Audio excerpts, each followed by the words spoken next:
what you call it, footprints on cement or whatever that other is. Down, we took a while, and we had to go down on 1500.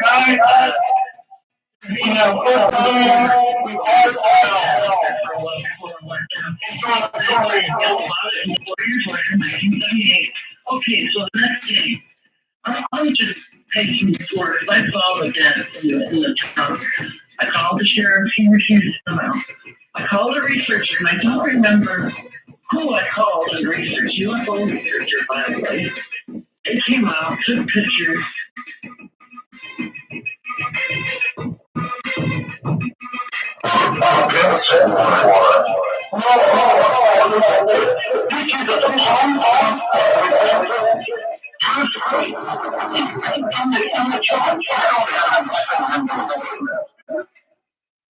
No, I didn't get them. It was the researchers that would call. I don't know.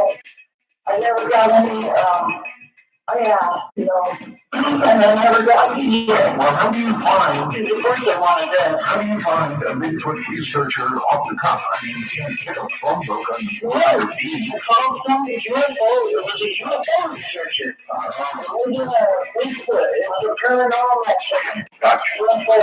I don't think it was Peter Dabber and Corey Dabber. Right.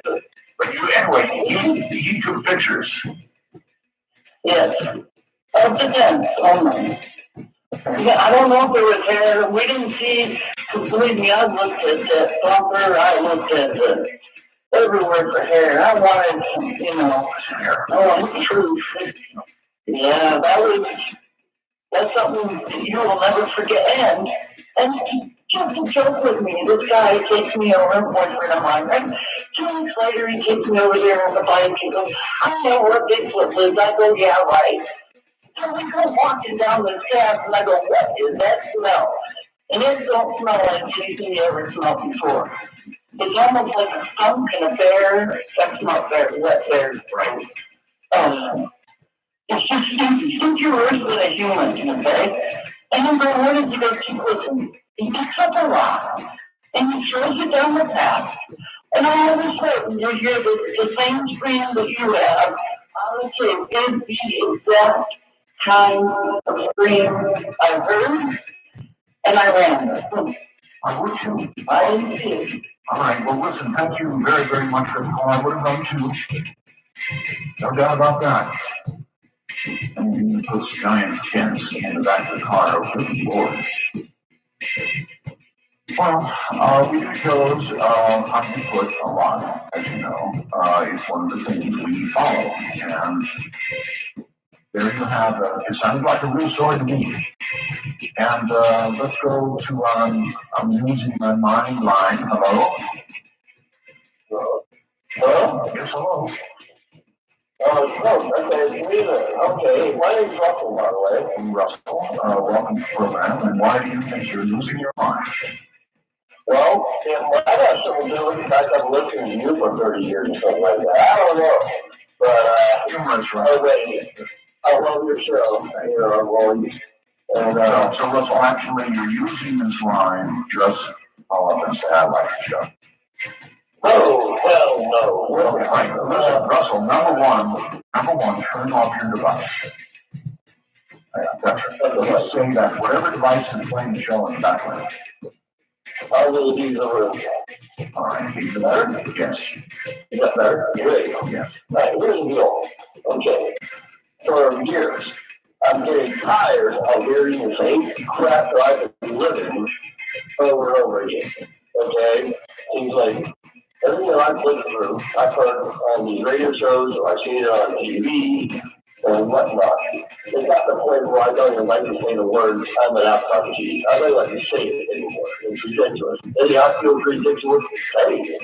So you are an abductee. Can I finish? Look at my mind here for a second? Yes, you may.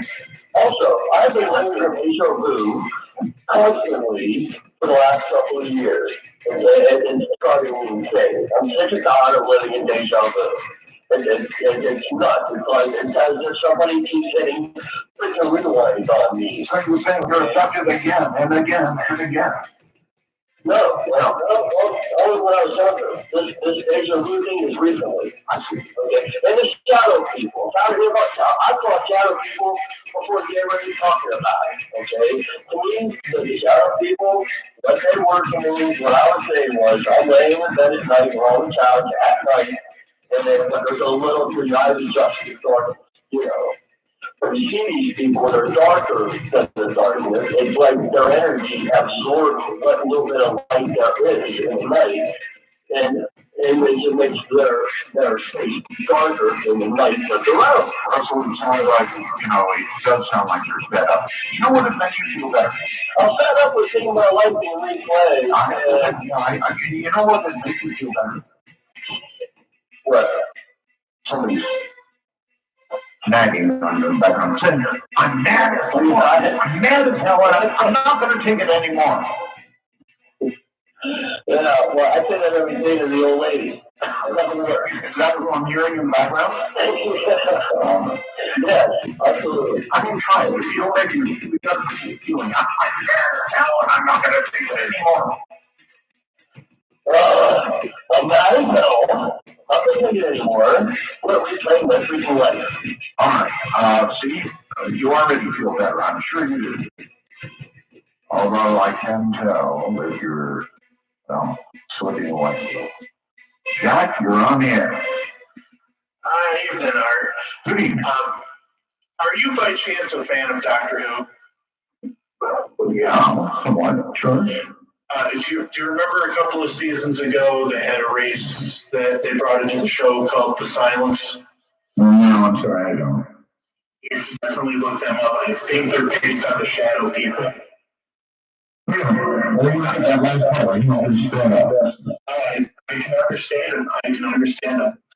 I do have a quick question for you, though, sir. Yes. Could I quote you in a research paper for one of my college courses? No. Okay, well, what do you mean about what? Well, in your opinion, should there be disclosure?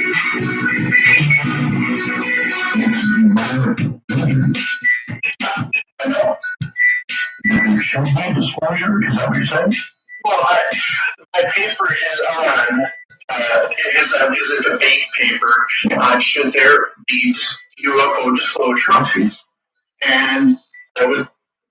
Yeah, I mean, it's your choice, but if I could, I'd like to quote you and your current opinion.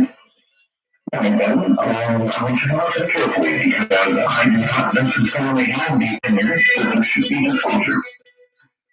I'm sorry, I know this is going to probably ruin it for you, but you may recall the Brookings report. Do you remember the Brookings report? Yes, sir. I've actually read it recently. Okay, well, basically it says that people, institutions, civilization, religions would all be negatively affected, and people would go even crazier than they are right now.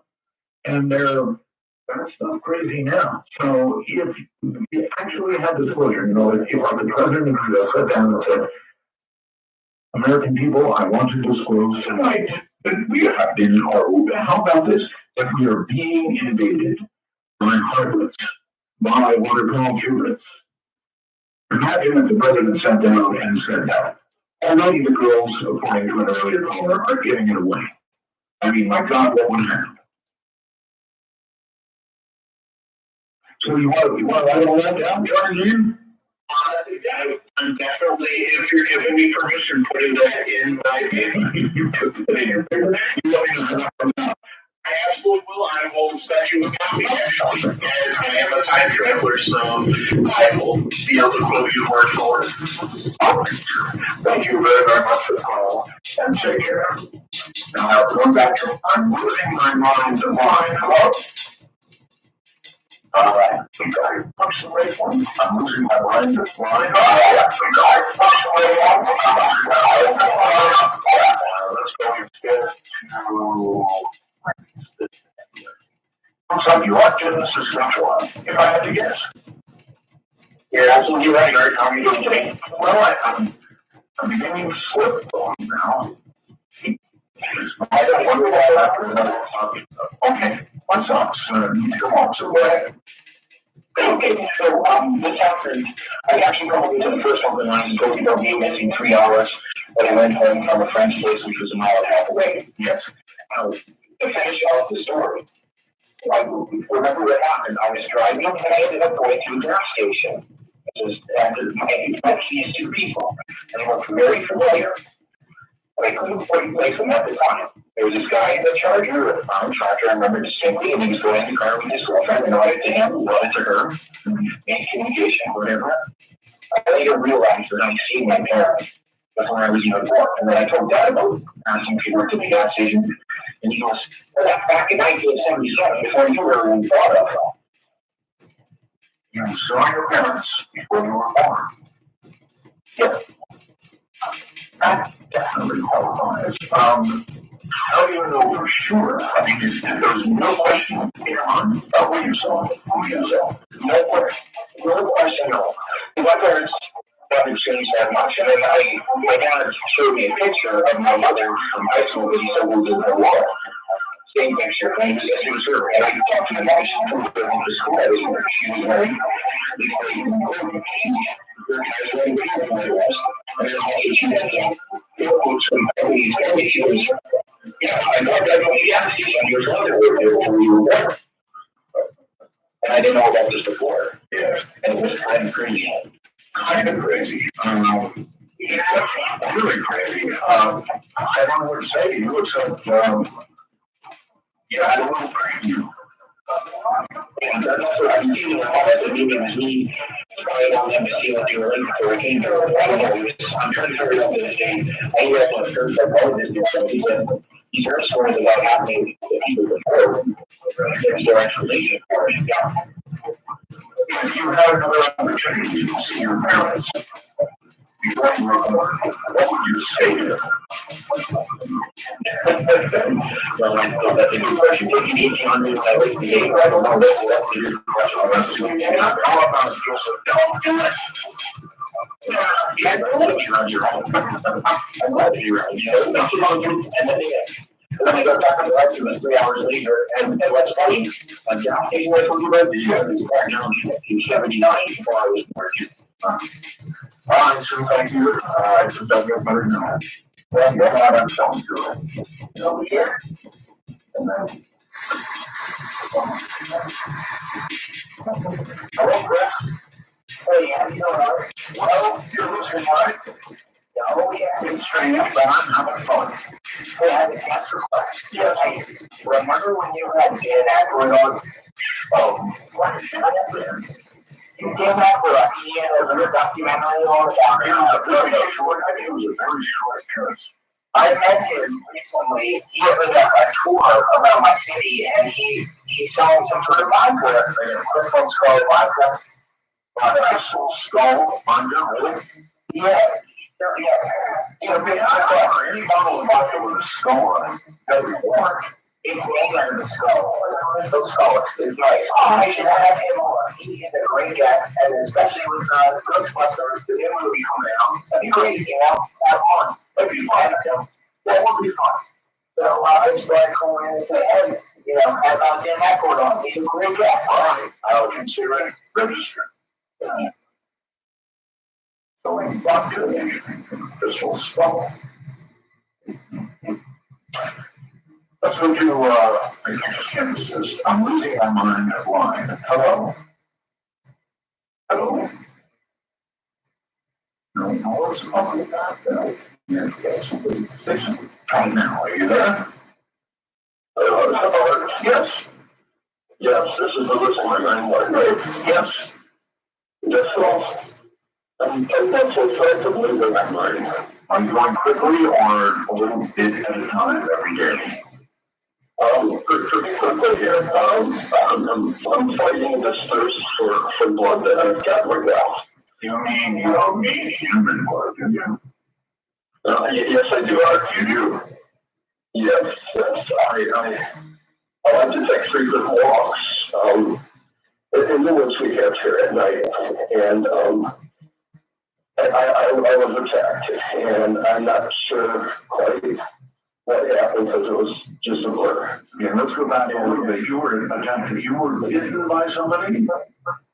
Yes, it was dark, and whatever it was did come from above in the trees, I think. I'm not sure. So you mean it like a house on you, or it flew down and got you? I'm not sure. The only thing I knew is the next thing I was on the ground, and I woke up in my basement. Yes. And the search for blood is the sickness that I'm feeling right now. How long ago did this attack occur? This has been just in the past 24 hours. Oh my God. This just happened. And like I said, I'm losing my mind. I'm going down fast. It's just very overwhelming. I can't even keep a straight mind. Well, when you have a thirst for human blood, is it like, I mean, what can you compare it to? Is it like when you want chocolate ice cream, or even worse? It's even worse than that. It's like when you don't have an appetite, but I'm very much in need for it. Something's pulling me towards that. I've even sliced a little bit of what I have on my neck myself where I was bitten, and that is what's pulling me. And you like took a taste of your own? Well, the smell is driving me crazy. I'm losing my mind. I don't know what to say. I hope I make it through this night. So you might actually attack somebody. I hope not. I don't want nothing like this to happen. I always thought that vampires were not real. But I'm losing my mind. You really think you're a vampire? If what I think happened, yes. Have you noticed any change in your front teeth? Nothing there. I'm just feeling very, very sick. Pains. I'm feeling cold. I'm starting to feel so very, very cold. So like hunger pain, except it's thirst. Yes. If you get this human blood, you think you'll feel better? Is that the feeling you have? Well, that's what every vampire movie tells you. It is. All right. It sounds like you're in pain. Okay, Art. I needed to talk to somebody, that's for sure. Well, I hope you feel better, and I hope you make it through the night. There is going to be a big moon, a super big blood moon. I know that's gonna come. Can I put a shameless tug out there too from the yard? Well, as what? Vampire? A group that I really love talking in. What group is that? It's talking about Midnight in the Desert. Yes, bunch of good people. Well, they may be a bunch of good people, but now they know they have among them. I hope not. I'm please quartered, but what happened? This is only a test wait for us. Well, maybe bullshit. Maybe somebody will volunteer. Go. You ever wonder if there's real vampires? Maybe. Jason, hello. Oh, hey, Art. Yes. We haven't talked about it since you've been back, and you've been fantastic, by the way. I haven't heard much about chupacabras, and I'm wondering if I've just missed it, or if there's sort of a chupacabra shortage. Well, there hasn't been much about the chupacabra of late, but you say it tends to come in waves. Do you think they're understaffed? Because I've been looking for a job. Well, they might be in danger. In danger? Yes, in danger. You're looking for a job. I thought I might get a job as a chupacabra Hunter, or actually as a chupacabra. As a chupacabra. I'm pretty, well, chupacabras, they attack animals, and they drain all the blood from them. So you're now sounding like my last caller, with more of a taste for critters. maybe we could team up. I don't want to do the blood thing, but it sounds like he really does. It's the moon thing, I guess. I know he really sounded quite serious, didn't he? And that's what you do too. So the only difference between you and him is he's going to go find a human, you're going to find a critter of some sort.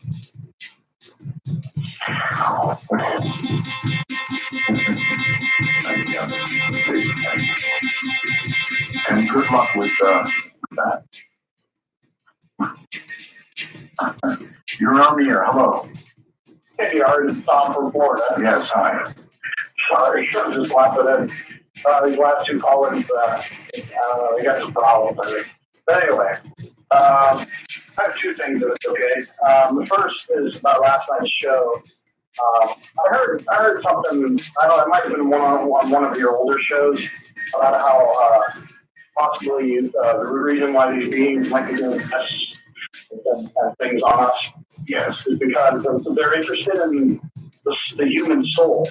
Like, the human soul may actually be a rare, or the soul may be a rare thing within the universe. That are actually very rare. I mean, sir, come on. Satan and the one above fight over human souls. That's what it's all about. Well, I mean, I heard that somewhere where they're maybe trying to figure out a way to obtain, like, they're just interested in why we have a soul and they don't. I actually heard that on a show being discussed as a possibility. And I thought that was an interesting possibility. But the other thing I wanted to ask you is as a possible guest, have you ever thought about having Zach Bagans on Ghost Adventures? Or somebody from one of those shows, like Ghost Hunters or... You know, I always wonder about those shows. I'm sorry to say this, but, you know, yeah, but we get a camera guy and a sound guy and go out looking for ghosts, ghost hunting, and I don't know. What are the odds of seeing a ghost in your entire life?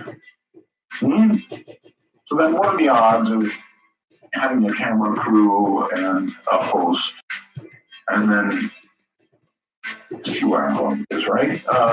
Steve, hello, Steve. How you doing, Art? Sounds like you fell down or something. No, this is Steve again from Germany, Art. I got 3 quick questions. From Germany, okay. 3? Really? Okay. Yeah, first of all, why do ghosts have clothes on? I mean, what's the meaning of the clothes? Do they also come back to life? Second question, why do UFOs have lights? Wait, can we just please deal with what happened? Hold on, sir. Hold on. Ghosts have clothes so that they don't gross us out. Can you imagine how gross it would be? Oh, come on, Art. I mean, I am telling you. You gotta hold on. We're at a break. Can you hold on? Yeah. Okay.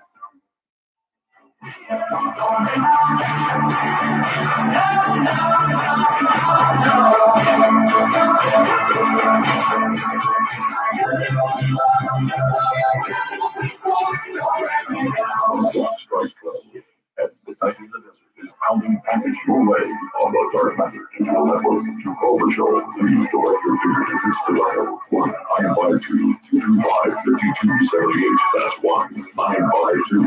All right, everybody, open line today. You want to have a house again? Don't forget me on the line. Area code 575-208-7787. That's 575-208-7787. John Galley. I should have said his last name, so I'm not around. Put a message on my Facebook that I thought was pretty cool. What's it called? Last night, he said it was the best show yet. Except I don't agree with Art or Dr. Jacobs. I don't see it, meaning the invasion, as a threat, but rather a blessing for mankind. So, Doug, your opinion of the current state of mankind must not be really high. A blessing for mankind, to be invaded and to be taken over. Okay, back to Germany, and I think we settled the part about ghosts with clothes. Otherwise, look, gravity acts on everybody, my friend, and so to see a ghost without clothes would be gross. And what was your other question? Okay, that answer was kind of a flop from your side, but okay, the next question is, why do UFOs need light? If they can navigate through space and bend in time fabric or whatever. Why do they need navigation lights? So we can see them. So they are not trying to hide from us. Well, if you're trying to hide, they turn up the lights. Well, yeah, okay. That's what I could do there. I called him a few weeks ago, and you promised Stephen Greer on the show pretty soon. Is it going to happen this year? Stephen Greer, yes, it is going to happen this year. He's already scheduled. We don't give things away ahead of time, but yeah, he's coming. Okay. And my last question, and then I can take this one off the air. Yes. Why do people say Roswell is going to make hold you? You know the significance of Roswell, right? Yes, of course. So it's like, Rush did with dittos. People just use Roswell because, I talk about this kind of stuff. So Roswell. Okay, Roswell, see you. Thanks again, guys. All right, you're very welcome. And I'm very disappointed that you didn't like my explanation about those clothes. I'm losing my mind. Why? You're on the air. Maybe you're on. Now you're on. Hello. Hello, this is Richard. Hi, Richard. Are you actually losing your mind? Yes, I think I'm going nuts. Maybe because I was like shut in, but basically, I'd like to say welcome back onto the air. Well, thank you. That's nice. But we need to get to the actual nugget of why you called, and that's because you're losing your mind. Well, I think the reason why I think I'm going nuts is because I watch a lot of media, and I was born. I think I was born too early. I'm 47 now, and like I said, I really was a shut-in. You actually don't go out at all? I mean, you stay home all the time? I would leave the house maybe once every 2 months, maybe. If I Is it like you're afraid to leave the house? Or you just don't want to leave the house? I just don't want. I have no reason to. I live in the Phoenix area. Okay. How about food? I mean, everybody's got to eat, right? Yeah. Well, she goes out and buys food. She. Yeah, but it just seems like people are nuts. It's just like there's no consequences for anything, and they lie like it's nothing. They lie like it's nothing anymore. I mean, I'm not that old, right? It's just like nothing. There's no consequences. I mean, it seems like so many people nowadays want to be like stars if they do something stupid, or they were on YouTube. It's like you get a mental case that goes out and shoots a bunch of people who want to go out in fashion. So the first thing they do is say, so and so did this. You're right. Well, it's just, everything from what we eat to politics, it seems, we got a front runner that seems self-destructive, saying stupid stuff. And,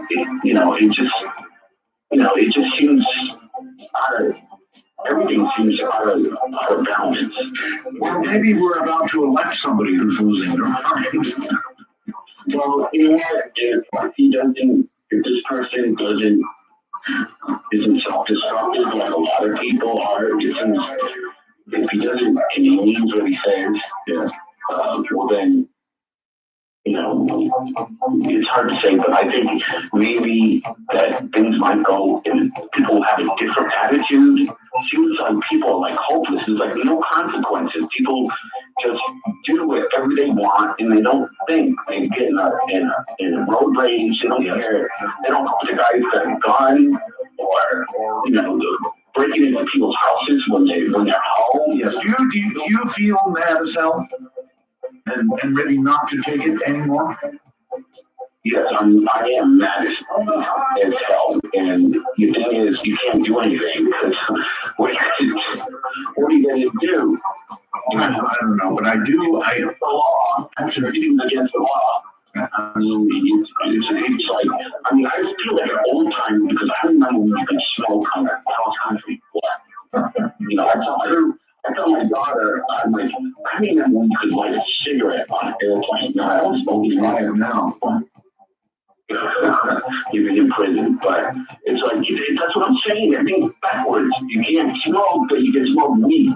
Yeah, well, you're liable to shove you out the door 32,000 feet. We call these special features groups that get more attention than the majority of the people. It just, better the same way. I'm mad as hell and I'm not going to take it anymore. Right. I mean, on my motorcycle. Say it. I'm mad as hell and I won't take it anymore. You got to say it or to neighbors if I say it. No, really. No, you could have changed it. That's the way to do it. That's the way to do it. See, you actually feel better when you do that. Yeah, just thank you. That's cool. It just seems like everyday life for me from point to B, this is going to kill you one day, and then the other day is good for you, or vice versa. I'm a bike. I have to ride my bike. Well, one day zero coffee is good for you. The next day it's dangerous for you. One day salt is good for you. The next day I always thought anxiety, was a made up thing. Like anxiety, people say, oh, you had anxiety, you had it. One day I'm sitting in my chair in my living room, just watching TV. Also, my heart starts racing, and things start getting dark. And I'm just like, oh, what's going on here? I think I'm dying. I'm like, oh, I ate some pizza last night. I don't know. And I called my wife, and I'm like, Michelle, what's going on here? My blood pressure is going through the roof. I feel like I'm fading out here. And welcome to find out. And they took me to the ER, and they said, it seems like you had anxiety attack. What is an anxiety? I thought that was made up. No, but you really had a band. It's really had a band. I thought it was made up. I couldn't believe what was happening. And they're like, use an acid. Every time you have an attack, Oh boy, pills. I was going to make a fake ad for a pill. I am so sick of these ads on TV. Anybody else do that? That makes me mad as hell. These ads for these pills. It's like, and they have to list every possible side effect in the world, up to and including, melting livers. Yeah. That's right. It's going to be like advertising a pill. Tired of your friends taking pills, unable to join them in taking a pill. Well, this pill does absolutely nothing, and then lists out every side effect known to humanity, like they do on TV. You almost wonder why they run the commercial. I mean, by the time it's over, you're ready to say, I wouldn't touch that thing, whatever it is, with a 10-foot pole. I mean, it makes whatever it is that I've got, it makes me want to take a pill look like nothing compared to what might be. Not at all. All right. What was that? Let's go to the next call. Hello. Hey, Art, Ed from New Jersey. How you doing tonight? Ed, it's an interesting night. Really good. Clearly, back on the air with you. I was one of the jurors of the Truth or Trash a couple weeks ago. Oh, yes. I'm going to tell you my shadow personal story. Okay. Happened back in around this time of year in 2002. I was working shift work at the time, so I'd get home at 1:30, 2 o'clock in the morning, and you know how it is, you can't go right to bed. I was up for a couple of hours before anything. So anyway, I go to lay in bed watching TV and heard this noise out in the living room. And the only way I could describe it is a wet mop slapping against the floor. As weird as that sounds. So I go out, look nothing there, go back in bed, watch TV. Here the second time, a few minutes later, look over to my left, and I see this, at the time, I see a creature of 7 foot tall, glowing yellow orange eyes, top hat, looks like it's wearing a cloak. Thinking I'm seeing things, reach over to the nightstand, turn the light on, wall's still there. So I felt this sadness and anger coming over me that I never felt before, so I And all the time you're feeling this, you're seeing this, whatever in the hell it is? Yeah. And I reached my hand into it, believe it or not. And I don't know, looking back at it now, I don't know what I was thinking. Probably trying to reach in and grab its liver and you had to get out. Cold shot of electricity shoot up my arm. And then I'm backed away, like it was backing away towards the wall, and it dissipated like smoke. So pretty freaked out, thinking I was seeing things, talking to my wife, not really telling anybody else, because I don't want to be judged, What did your wife say? You're seeing things, you work 12-hour shifts while you're playing tricks on you. Any excuse you can think of. Of course, she didn't stay in the she right. So, fast forward a few months, I would see things out of the corner of my eye, trying to forget about it. And go to that early spring, March, April-ish. And laying in bed again one night watching TV, and I hear a noise in the kitchen. We had just recently got a puppy, so he was in his cage. He still wasn't housebroken yet, and I hear him moving around, so I'm thinking he's making a mess in there. So I get up to go walk in there. What do I see standing in the kitchen? 7-foot shadow figure. And it looked up at me. He was looking down at the dog. It looked up at me like it was startled that I saw it. I've heard that many times about shadow people. They seem startled that we see them. Yeah, and the dog was actually looking at it, and I was like, I thought I was dreaming. I was like, what's going on here? And then all of a sudden, I got that overwhelming sadness and anger feeling again. And I'm not a really religious person, but I wear a crucifix around my neck to appease my mother. So I pull it out and I start walking towards it, and I start screaming at it. You don't belong here. Go back where you're from. You're not welcome, so on and so forth. And I've been going towards it. It disappears again like smoke. And freaked me out for a long time. And I'm not going with that was the last time I've ever seen it. So this thing has never attacked you. It never attacked me. And the two times I went towards it, the one to let me put my arm into it, and I felt that cold shock of electricity, and it dissipated. And the second time it backed away from me as I was going towards it. Probably thought you were going to reach in on you. Yeah, and looking through all the theories over the years, and I don't know if anyone's ever going to figure out what these things are, but I don't either. Ever since you told your story a few weeks ago, I've been trying to get on to. I'm glad you made it, because they are so, whatever they are, they're real.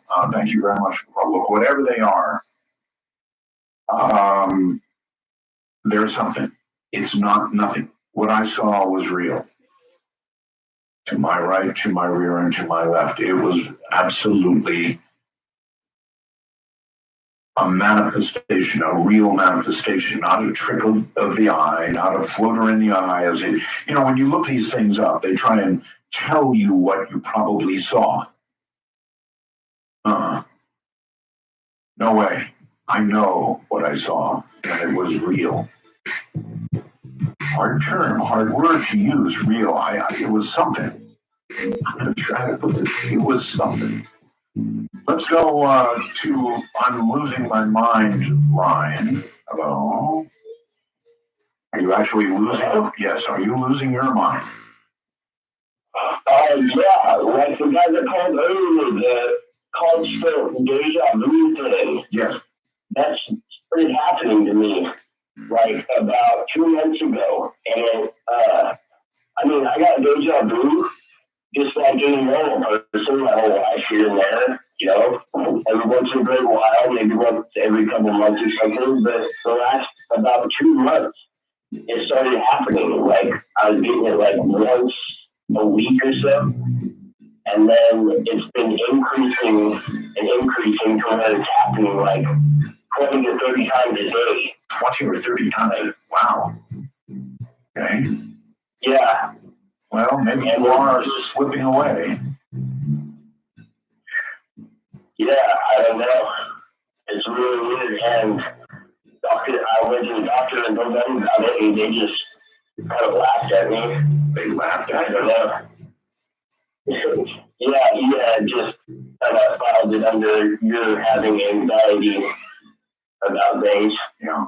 And he said he didn't anxiety pills. Have that again, okay. Well, I don't know what to say about that. There seems to be a tremendous amount of anxiety about deja vu, and a lot of pills given out. They give out pills now for everything. Have you noticed? There is a pill. I'm not to go back into that rant again, but I'm so sick of those people. Hello there, you're on the air. Hello, I'm Skype. Oh, is this me? Well, only you know that for sure, but yes. Sounds like Well, Art, I wanted to ask you if you are like me in the sense that you feel compelled to always sleep with your closet door open. no. I really, really don't like open closet doors at all. It's bad to leave the closet door open because stuff comes out of it. Well, it kind of freaks me out to have it closed because I would never know what's in there. But if it's open, I can see that it's empty. And if anything wants to come out, it has to muscle up the cojones to walk past the very nice portrait of Jesus I have hanging on my door. Well, think of it this way. If it does have the qualities to walk past Jesus, what chance do you have? Oh, now you got me thinking. Well, am I right? I mean, if it just strolls right, comes out of a darkened closet, you see your clothes part, it walks right past Jesus. You know, you're going to be mush. Well, I would hope that it was not evil if it could do that. I hope not too, but anything that comes out of a darkened closet probably has poor intentions. Well, you're probably right about that. So, good luck with your closet. Oh, well, thank you, Roswell's. Well, thank you. Yes, are you losing your mind? Hello? Going to me? Yes, you. Me? No, I'm not losing my mind at all. Why did you call I'm losing my mind one? Oh, you know what? I was listening to your show and I heard I wanted to give you a call and I heard this number and so I dialed it. But did you hear the other part? I'm losing my mind line number is. Oh, no, I didn't hear that. You may be losing your mind anyway. You know, I wouldn't doubt it, you know. Oh. Well, yeah, I was just hoping it was kind of like an open line night. Well, it is an open line night on every other line. But you told me I'm losing my mind. So you're going to have to quickly sound like you're losing your mind or I can't keep you here. No, I'm not losing my mind on this. I'm sorry about that, big guy. Today, an invisible line developed.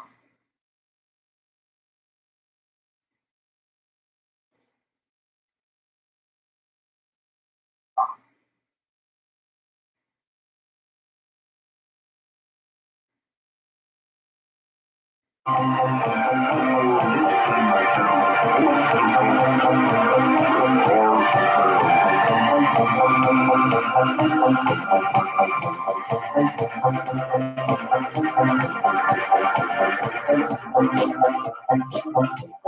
the high desert. Good morning, good evening, good afternoon, wherever you may be. Maybe I'm losing mine. Yeah, the closed part. It's dark. Right? The closed part walks right past Jesus. Probably has red eyes. And then it's over.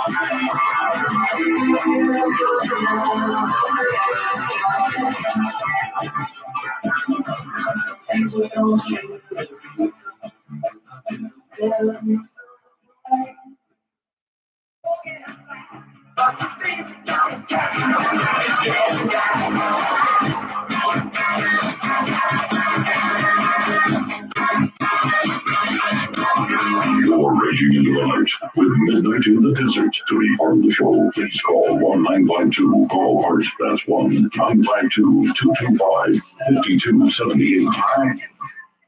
Raging into the night indeed. Don't be offended by my bumper music, but Amy, hi there. Hi there, Art.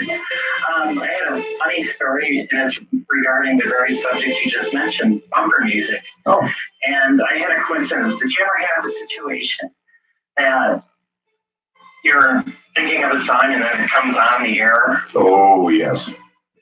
This one gets even better because I was listening to an Elton John song, and it was the Lucy in the Sky with Diamonds, the one that he did a cover. Right.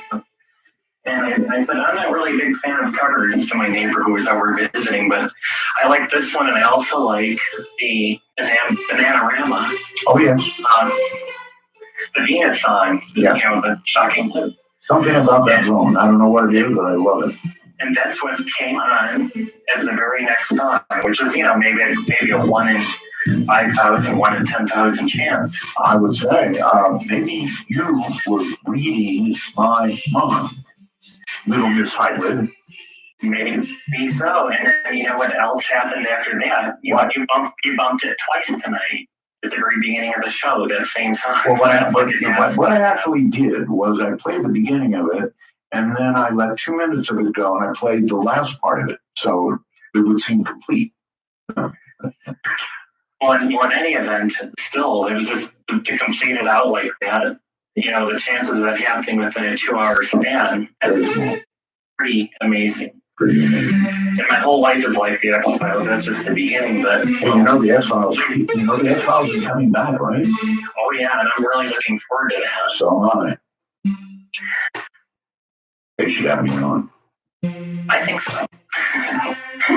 Anyway, I'm Dynax on Belgad, and I do the arts charts. Well, you have arts charts, and you got arts charts tonight, and now you have arts charts. I keep track of your bumpers. You know, that actually changed my entire mood when I saw it. I'm really glad you didn't look very happy earlier today, as from what you're saying on Facebook. How happy can you be wandering around cutting wires? Oh, it's no fun. Dealing with those ISPs, I mean, geez. They give you real big. Actually, you know, LB.net is a good one. It really is. It's the only way I do the show. They bring high-speed, reliable internet. And what happened with that wire was not their fault. It was an external input. Act of God, as they say. Well, I wouldn't give it that much credit. That is to say, whoever did. Thank you very much. You're welcome, people, and thank you for calling. And again, no offense from that particular music. Let's see. Let's just punch next and see what happens. You're on the air. Hi. Hi, Art. It's Sharon calling from Brandon, Manitoba. Hey, Sharon. It seems like it's a reunion of the Truth and Trash people. You had a call earlier. Was it from Rob? You know, I had a lot of people email me and say, you know, I really like Sharon as a judge for Truth or Trash. Really. Oh, that's good. Well, that makes you feel better. That's kind of good. And I just have a couple of questions for you, Art, in a comment, if I can. The first one is kind of off topic, but someone earlier just mentioned deja vu, and I'm just wondering, what is your description of deja vu? Because when it occurs to me, not often, but I don't like the feeling. What is deja vu? Deja vu is the sudden, intense feeling that you have been here before, or that you have done something before, or that, for example, you walk into a house and you say to yourself, I know I've been here. I know. Maybe in a prior life, maybe. So that's kind of deja vu.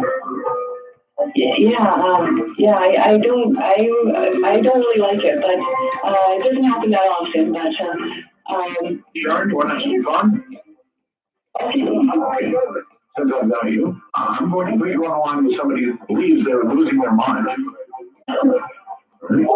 So I'm losing my mind. Fine, you're on the air. Yeah, and I'll tell you why. It's not deja vu that are getting me down, it's these blue jaw days. Which are things? Yeah, the nagging sense that none of this has ever happened before. Sharon, what do you think? Well, can you repeat what you just said about the reverse of what I just said? Yeah. Now you're confusing me, and that frustrates me more. Yeah, but you're losing your mind, so it's not hard. No. Well, the deal is people have been calling all night, moaning and complaining about deja vu. What about blue jaw days? I'm feeling that none of this has ever happened before. For you, sir, you should have a sound mind because everything is new. Well, come on, you try it from inside my head.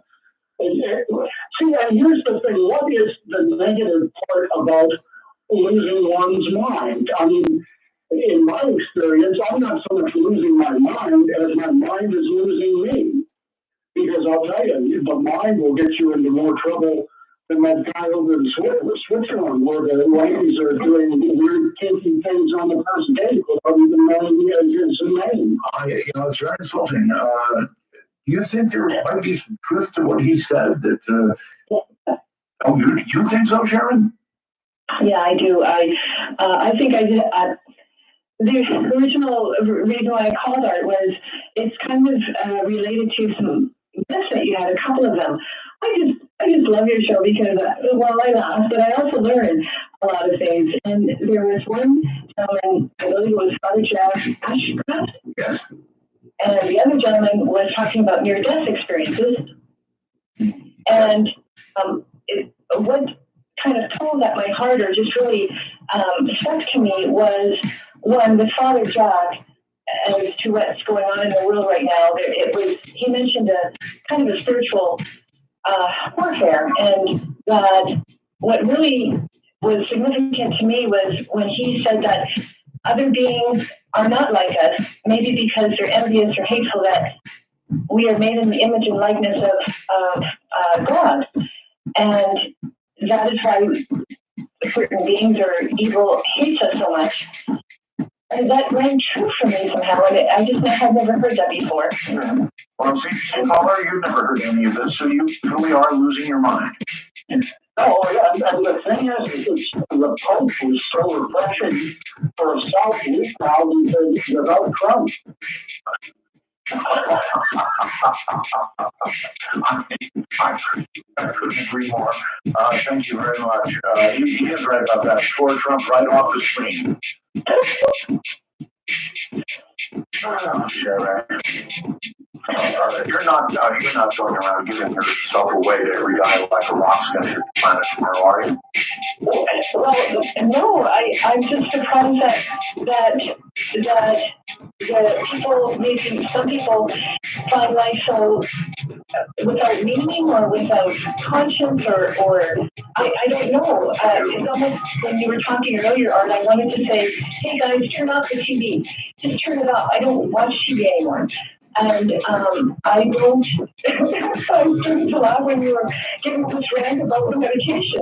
That used to drive me nuts. It drives me insane. I was going to make my own advertisement, a pill that does absolutely nothing, but has every side effect up to and including death. You know, I was thinking, no, you should, a good pill tonight would be, I'm mad as hell, and I'm not going to take any more pill. Yeah, you're absolutely right, Sharon. Thank you for the call. Yeah, I'm sure this is a tribute to some of the best of you, right? As you watch TV. And CNN has a lot of them. Well, they all do. So there's virtually a pill now for everything. But after you listen to the side effects, do you want to take that? Chelsea. Let's go to Chelsea and say hello. Hello. Hello. I know what deja vu is. Okay. Thermospheric theory. You mean I did not describe it adequately? Well, it's sort of a metaphysical kind of idea. Okay. So let's say that before you're born, if you believe in spirit guides or God or all that kind of stuff, that they lay out kind of a life plan, things you're supposed to learn from life. And you say, okay, so you go down and you get born, you live your life, and you turn left when you should have turned right. You zig when you should zag. And they say, okay, reload your last saved game. That's pretty good. Yeah, that's right. In other words, you did your best, but the monster got you, and so go back to where you were. Yeah, exactly. Okay. Yep. You're not running around giving yourself too bad. I wish. You wish. You see, there's an edge of that going on here. It really is. I mean, Yeah, I think what's happening is, oh my God, I just looked at the clock and it's 11:11. That's it. We're done now. that's it. Well, okay. I guess there's a little of that going on, but you do have to admit, some of these people are right. The world is kind of nothing like them. Oh yeah, for sure. Yeah. Maybe it's why Donald is so popular. Really, yeah. I haven't said a lot about this on here, but I do wonder about it. Man is, I guess it's better to be careful because people say bad things about Donald. Well, the thing that concerns me is the bankruptcy. Being declared bankruptcy so many times, it makes me wonder. Well, there's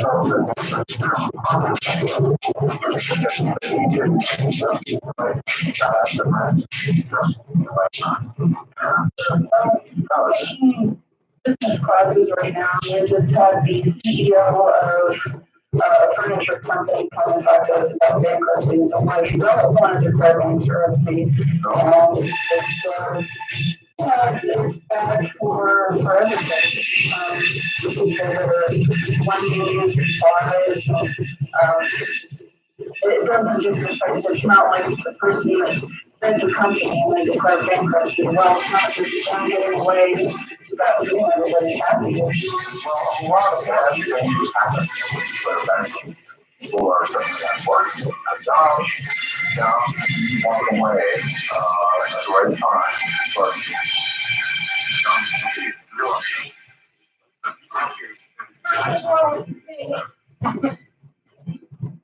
all right. Well, listen, thank you for the call, and I'm with you all the way. That's a bunch of text. Hello there, you're on the air. Hi, my name is John. I'm a first time calling. Yeah, hey, John. Hey, I was curious. I heard your show the other night and about your experience with a shadow person. Yes. And you said it was a terrifying experience. Absolutely. And I was curious why you felt it was so terrifying, because I've had numerous experiences with shadow people, and I've never felt any of them to be unsettling. So I was curious why you felt yours was. Are you kidding? If you see something that's half there and half not there, something that you can look right through, sort of, and that's not terrifying to you? I've never been terrified by any of my experiences.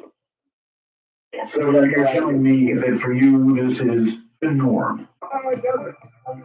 Not anymore. I haven't had an experience like that probably in 10 years. But for about a 10-year block, I'm 42. So probably from 20 to 30, yeah, it was. Okay, well, I don't want it to get to be the norm for me. And at my age, I wouldn't have it. I definitely don't want to see it again. I know, on one of your previous shows, you had a man on, I don't remember his name, it was like Stormy Skies or something like that. And he claimed that the shadow beings were beings from another dimension and fed on negativity. And he asked, well, does that make them evil? And he said, no, they're more evil than, I guess, feed on dead flesh. It should be negative. And so that made a lot of sense to me, because the time when I was seeing those things, I had a lot of depression in my life. And when I stopped having depression, I stopped seeing those. What a line. More evil than maggots who feed on dead flesh. Well, that's what he said. Yeah. I don't remember that line. So I guess my other question was, did you, at that time, were you stressful about something? Were you anxious? Were you depressed? That's a pretty good question. No, I think so. I was anticipating the beginning of this program, and I was doing research for it before the show ever started. Right. So no, I don't think so. No. Well, that's just why I call out. I find that let me just share one. I lived in Illinois in a 116-year-old house. I think this might be more of a haunted house experience than a shadow person. But I woke up in the middle of the night to see six child-sized shadows standing around my bed. And I asked them what they wanted, and they didn't reply until I said, again, what do you want? And they just stood there. No definition. I couldn't make out any features, just these shadowy images around my bed. And finally, they started to creep me out, so I told them to leave, and they left. And so what was the norm for you? It creeped you out. Well, that was the only time that I felt creeped out by it. So you picked the only time that you were creeped out to tell me about it. Right. All right. Well, thank you very much. I appreciate the call, and should have talked about times when it was normal, like, yo, shadow person. How you doing? It's not that way at all. You know, I can joke about it maybe now, but at the time, it was absolutely terrifying.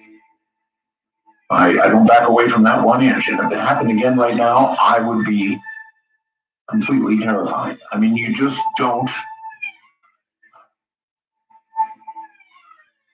Well, you don't joke about things like that, for one thing.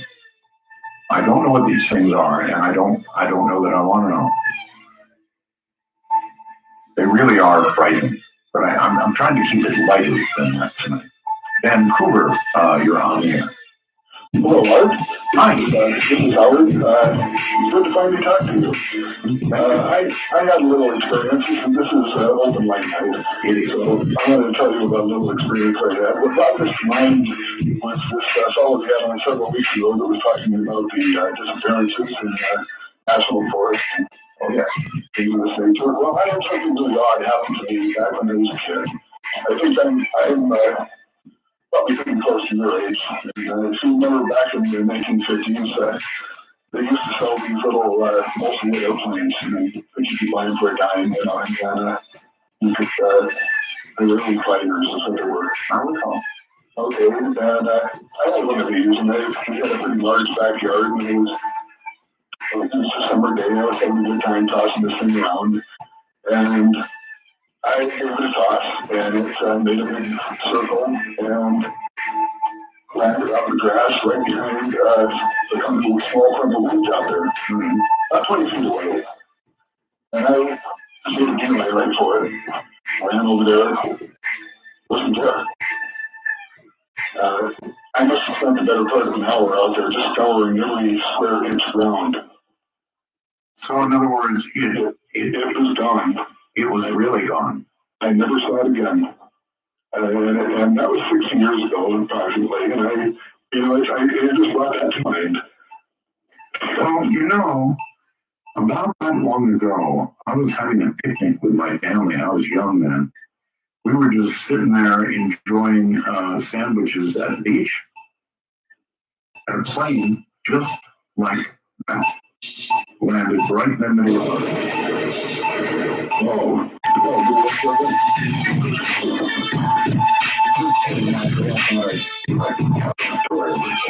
by the way, I have a couple on your line line tonight. Yeah. Just call it, hello, here's someone hello there. All right, thank you very much for your call. Take care. Yeah, I'm losing my mind line. Let me do that out. 575. All night. This is right. 575-208-7787. Let's go to Australia, and I know who this is, Jazz Monday. Hi. Hey, Art, how are you? I'm well, thank you. That's great. I just wanted to give a plug to your new YouTube channel. I do have a YouTube. The things you're going to see on that channel, I'm telling you, I hope you don't blush. It's youtube.com/c/artbell51. You think people are really going to remember that? Probably not. Yeah, probably. So everybody's rushing to a pen and all of the things that you're going to see there. Folks, give it one more time. It's youtube.com/c /ArtBell51. But actually, there are some pretty cool things, right? Yeah, definitely. Some great content on there. We'll be adding to it all the time. And yeah, if you can subscribe to it, hit like, it'd be greatly appreciated. Well, I actually subscribed myself. You sent me the link the other day, and I subscribed myself. It took me about a half an hour to find my stupid Google password. Thanks, guys. How many of you have that problem? There's another thing that'll make you mad as hell. That's passwords. I mean, really, folks, it can get brutal. It can get really, really brutal.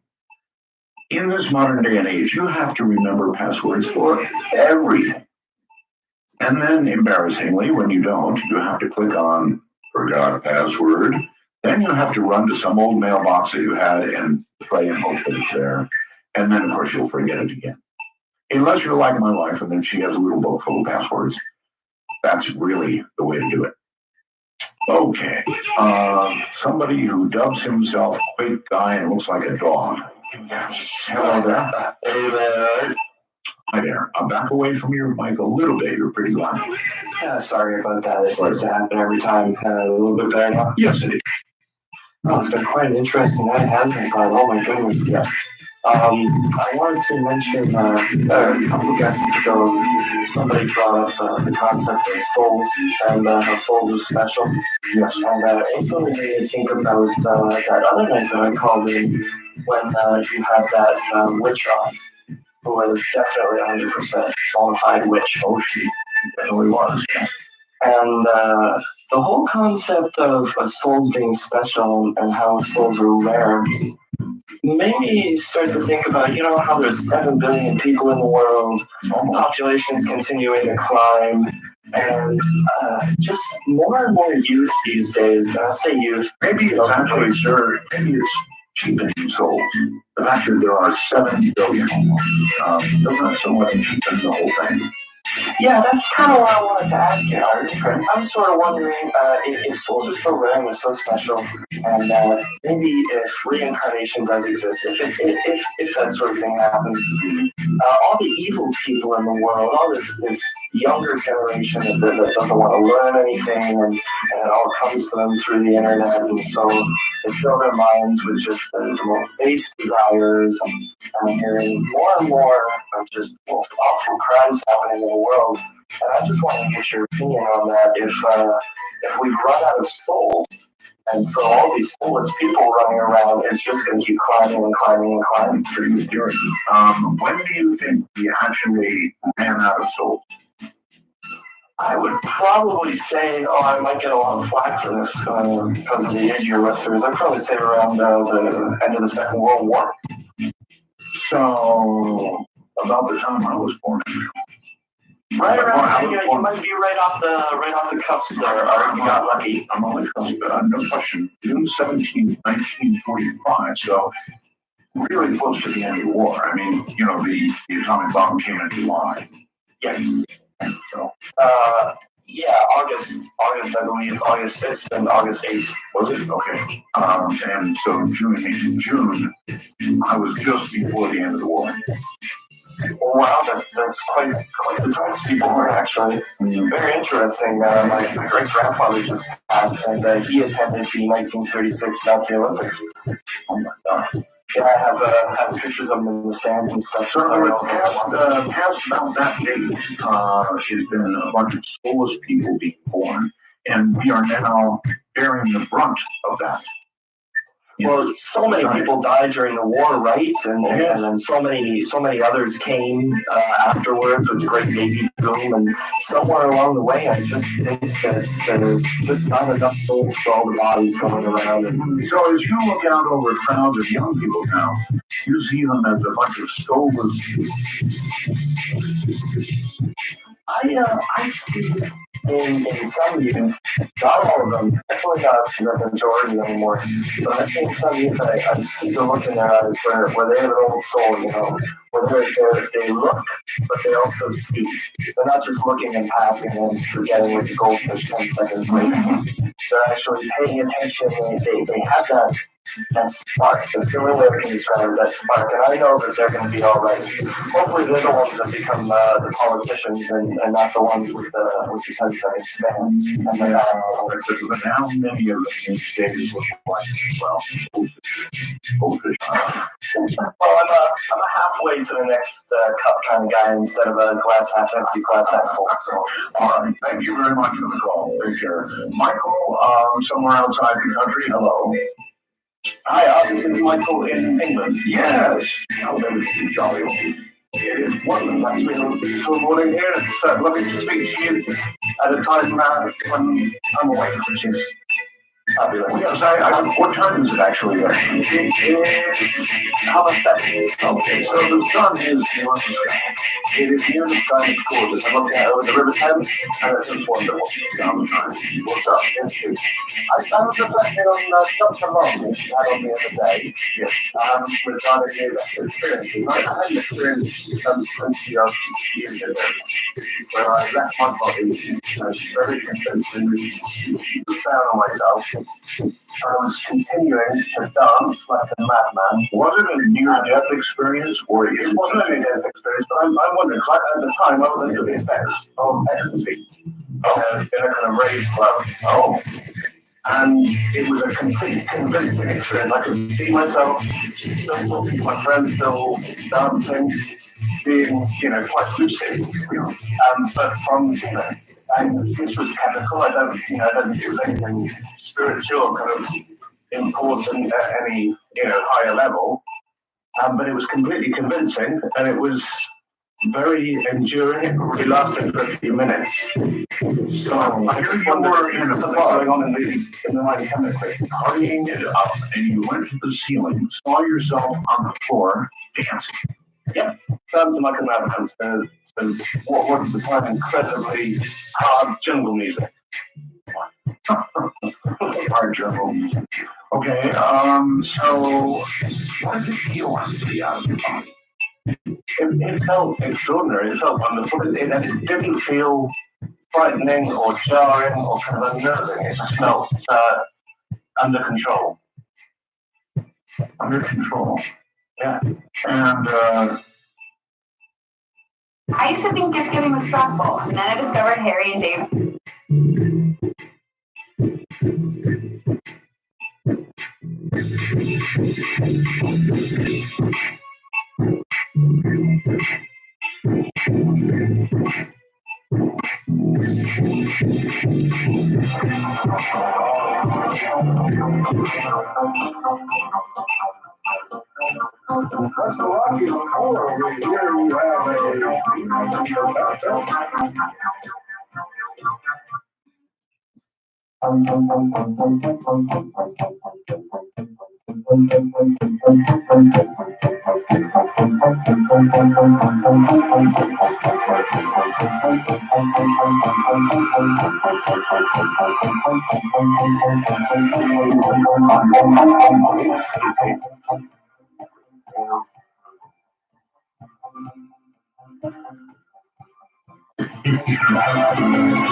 This is for you then, okay?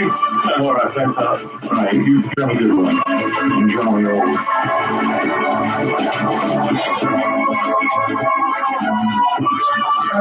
Open minds. What can I say? You all will come. I'm on that.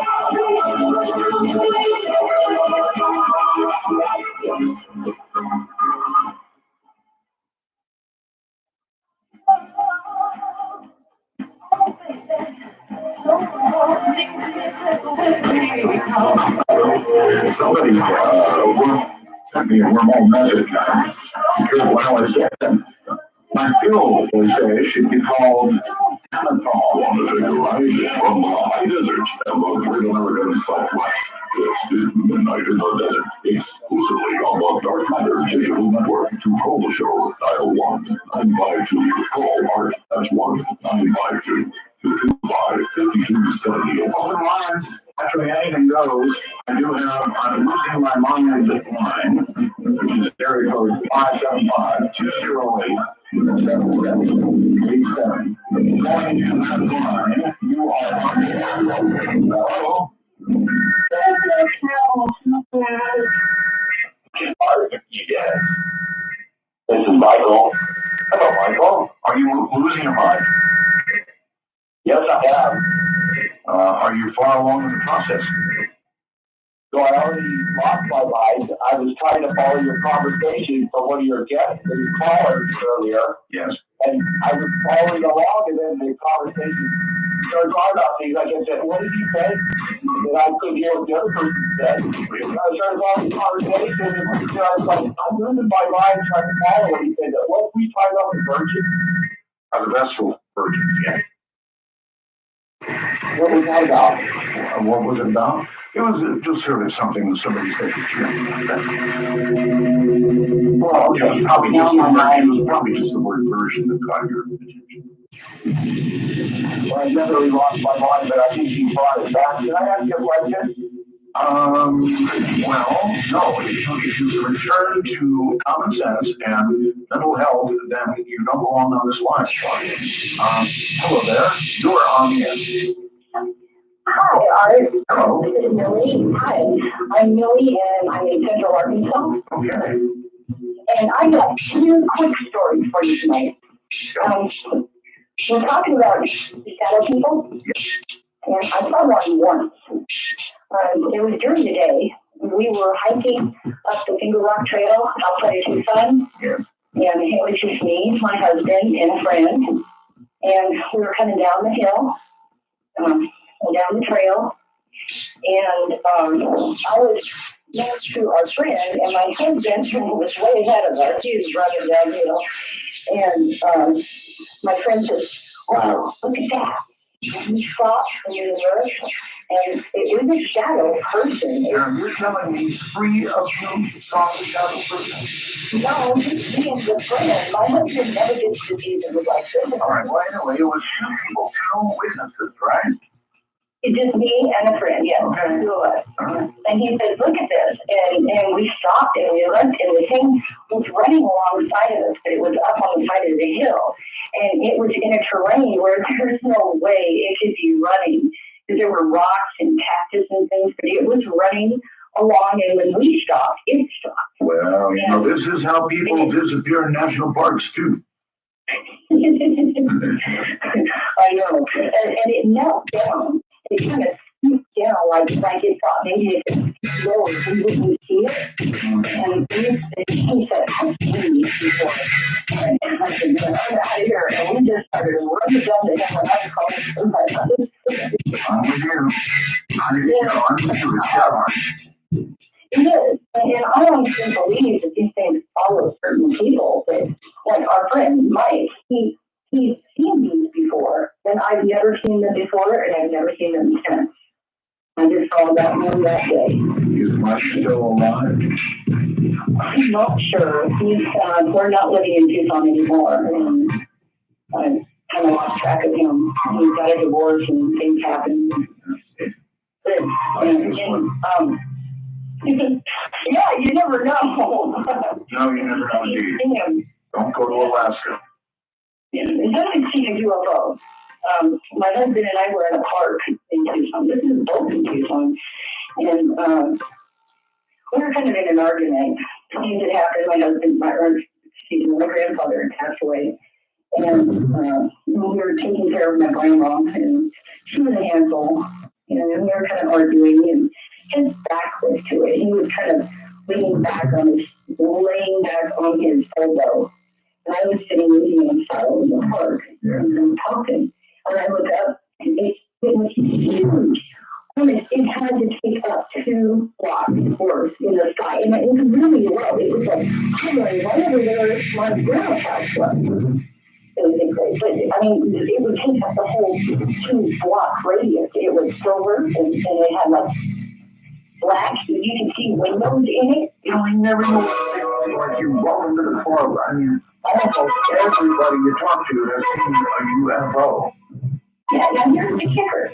Okay, I wouldn't understand it because he's always wanted to see stuff. He always misses. My husband always misses these things, and you know how they say that they kind of mess with your mind? Yes. Well, I just got this terrified feeling. I was numb. I was almost paralyzed. I couldn't talk.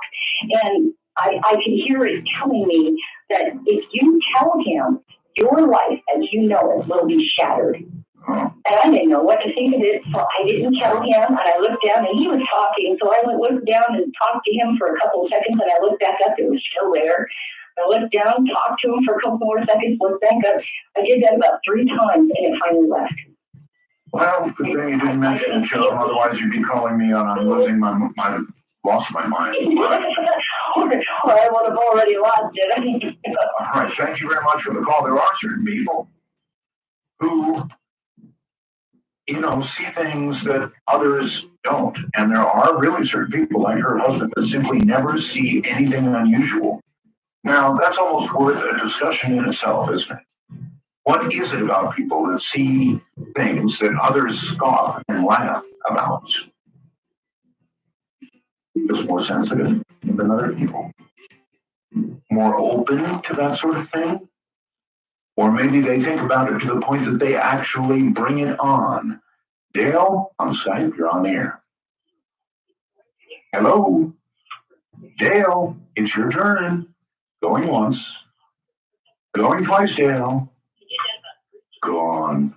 All that waiting, and Dale didn't make it. So let's give Brian a chance on Skype. Hi, Brian. You're on the air.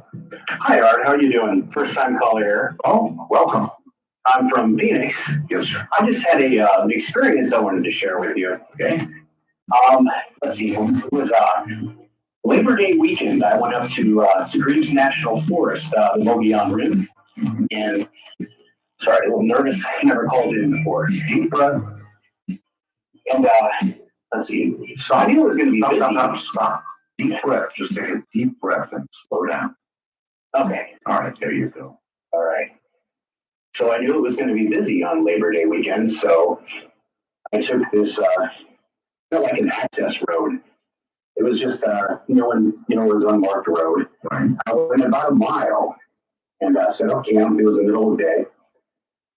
And I went out exploring in all directions. There was like nobody around.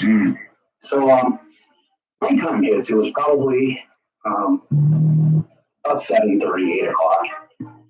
And I see these flashes of lights start appearing in the forest. It was like maybe 20 feet up in the trees. It would be white. Sounding like Rendlesham, actually. Yeah, this is up kind of where Travis Walton was abducted in that area.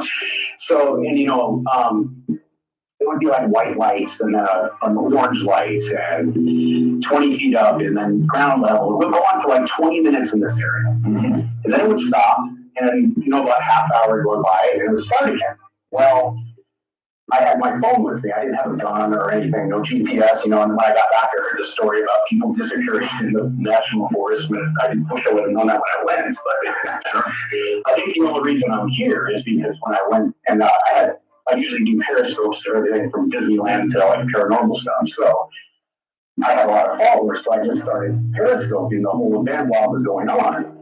And I had like 300 people watching this, and they were like, I don't know what that is, and I've never seen anything like that. So it was really weird, and I think that if I wouldn't have had some type of filming going on or people witnessing it, I think maybe I wouldn't be here. I don't know. It's really odd. There was no sounds. So in a way, Periscope saved your life. Well, maybe. But luckily, I actually had it saved and I put it on YouTube. So I don't know if anybody's ever experienced anything like that before. It was just really weird. It does seem that cameras seem to dissuade things from occurring and animals from appearing and Bigfoot and all kinds and UFOs and all kinds of things. So if faced with something scary, pull out a camera.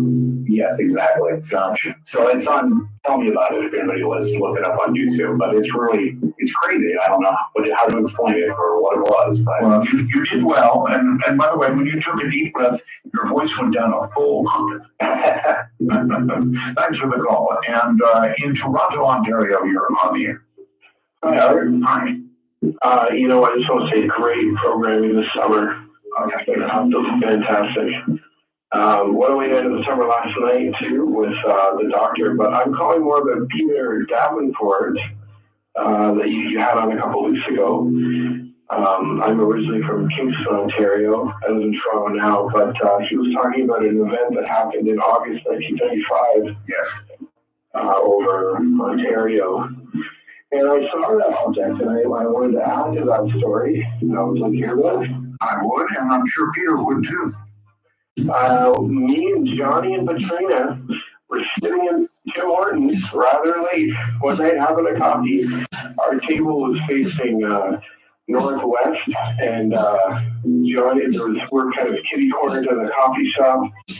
Johnny's out looking out the right window. I'm looking out the left. Johnny says, what is that? And he sees, I look at the left window, and I saw this giant white flickering fireball pass over top of the intersection in Kingston, Bath and Gardens, right over top of the plaza next door. You know, so it was this like something entering the atmosphere, or was it like a craft? This was low. It was low, Art, and it was fast. And it wasn't entering. It already entered. We didn't see it enter. It was super low. I mean, I figure it was about maybe 250 feet off the ground. It was huge, and it was this bright flickering light, long orange fiery tail, and I saw it pass a field of vision at the window in about like 3 seconds. We ran outside. We grabbed our coffees. We ran outside. We jumped in my mom's car, and it was so low that we thought that it hit in Kingston. We thought that it hit in the field south of the plaza. So we drove around the bend. We went down, so we were like driving slow, trying to see what we could see, and there was nothing. So we kept driving. We ended up heading kind of west along the lake. There, Kingston, Ontario is on the east side of Lake Ontario, and right at the mouth of St. Lawrence. We ended up out near the airport there. Very little light pollution up there at that time, and we actually ended up getting in the car because somebody saw it first. I can't remember, but we ended up on this road in the middle of nowhere, looking up, not a cloudy sky. And there was this green, glowing dust or shimmering light, end to end. The canopy of the sky and the stars. It was just, it almost looked like the Northern Lights, but it was like a dust. It was almost like a Hubble space photograph. It was weird. And we stood there, and it was glowing green, shimmering light that was just spreading out over the entirety of the sky over Kingston over the course of about an hour. And it was just, Peter was saying on the air that it was such a dramatic event, and it really was. I mean, me and Johnny talked about it often. It was like sort of an extraterrestrial chemtrail. Yes. And I was texting with Johnny. I said, "Do you think?" Because my jaw hit the floor. I was listening to you interview Peter the next day on the podcast, and my jaw hit the floor when you started talking about this because we saw it, and we've often talked about it, and I wonder. It was in the newspaper too, and they were saying it was debris left by the meteor. And they were saying in the newspaper, in the Kingston Weekender, was saying that it hit in Pennsylvania. But the interesting thing, people were saying that there was a news crew that caught it east of Hamilton. And the thing is, if you draw a straight line from Kingston, like east of Hamilton, you end up more in Ohio than you end up in Pennsylvania. Right. And, he was talking about Erie, And he was talking about the town of Niles, and he was talking about Adamsville, where this woman saw this object hang over her backyard for 5 minutes. That's somewhere around that what he thinks is that evening. Well, listen, I appreciate your story, and it does sound exactly like what Peter was talking about, but you were one heck of a lot, excuse me, closer than the others that he described. My goodness gracious. Can you imagine going through an experience like that and watching this mean, weird, risky stuff kind of settling down on you outside the country? You're on the air. Hello? Hello? Hi, can you hear me? I do indeed. Where are you? Awesome. I'm in Canada. I'm kind of glad to make it on. How are you? Well, see, this line is not really for you, sir. Oh, I'm so sorry. That's fine. I've got to adhere to the rules. You're in North America. And so actually you want to call MITD 5-1. Those outside North America call MITD 5. Hello, Joe. I'm Skype, Joe. Once. Oh, hello? Hello? Is that me? Yes, it is, Joe. You weren't being attentive. Okay. Very quickly, because my program is ending. Okay, I've got a quick one for the atheists that called in the other night. And that would be what?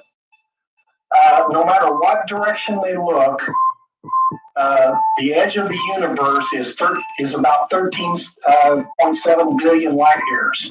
I thought it was more like 15, but yeah, well, somewhere in there. Yes.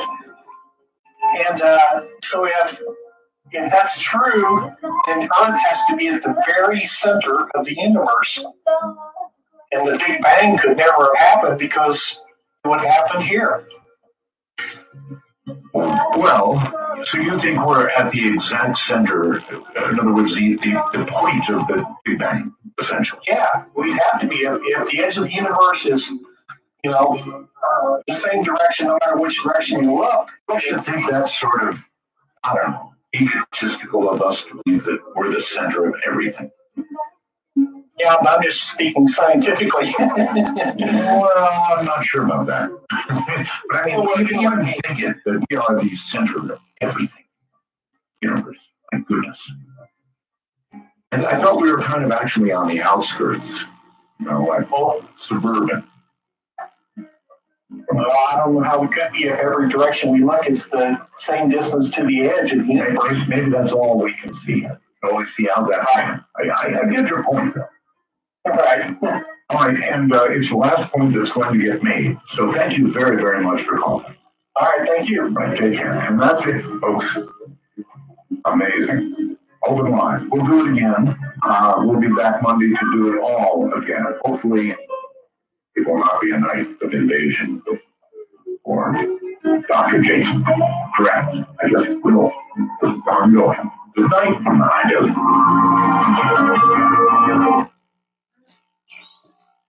Thank you for joining the stream.